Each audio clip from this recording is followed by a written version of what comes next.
Lors de la profession, vous prononcez 3 vœux: pauvreté, chasteté et obéissance. Parlons d'abord de la chasteté. Vous renoncez à la possibilité de vous marier et promettez de mener une vie de célibat. Comme les 3 conseils évangéliques, la chasteté est là pour vous rendre intérieurement plus libre. Elle doit faciliter votre vie dans la communauté et vous donner une forme d'indépendance qui rendra votre service particulièrement fructueux.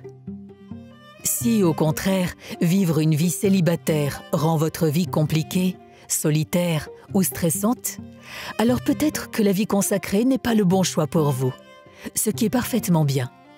C'est peut-être une compréhension unilatérale de la chasteté qui est en cause. Parlons donc de ce que ce vœu signifie réellement. Le célibat n'est pas l'isolement. Renoncer au mariage et aux relations sexuelles ne signifie pas renoncer à l'affection humaine, aux amitiés personnelles étroites, aux conversations sur les sentiments ou aux formes innocentes de contact physique, comme serrer la main ou donner l'accolade. Si, cependant, les amitiés personnelles et les conversations entre sœurs et toutes les formes de contact physique sont interdites dans votre congrégation au motif de la chasteté, c'est un signe inquiétant pour une mauvaise compréhension de la chasteté dans votre communauté. Interdire toutes sortes de relations personnelles est très différent de ce que signifie le vœu de chasteté. Les humains ont besoin et veulent de l'affection, et c'est normal.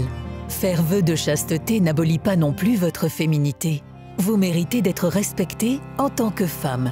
Cela inclut l'accès à des produits d'hygiène et à des examens et soins gynécologiques réguliers. Si dans votre congrégation, tout ce qui concerne la sexualité et le corps féminin est tabou, par exemple si vous n'avez pas le droit d'aller chez le gynécologue, ou si vous ne pouvez pas aborder les douleurs menstruelles ou recevoir un soutien à ce sujet, c'est un signal d'alarme et cela met votre santé en danger. Enfin, même en tant que sœur, vous pouvez occasionnellement tomber amoureuse ou avoir envie de rencontres sexuelles. C'est tout à fait naturel, mais cela peut être très déroutant. Il est important de se rappeler que les sentiments et les pensées ne constituent pas, à eux seuls, une violation de vos vœux. Ce qui compte, c'est la façon dont vous agissez dans une telle situation. Si vous voulez être une sœur et rester fidèle à votre vœu, vous vous abstiendrez d'avoir des relations intimes et des actes sexuels avec d'autres personnes. Si toutefois vous arrivez à la conclusion que vous préférez vous marier plutôt que d'être une sœur, vous pouvez choisir de quitter la congrégation.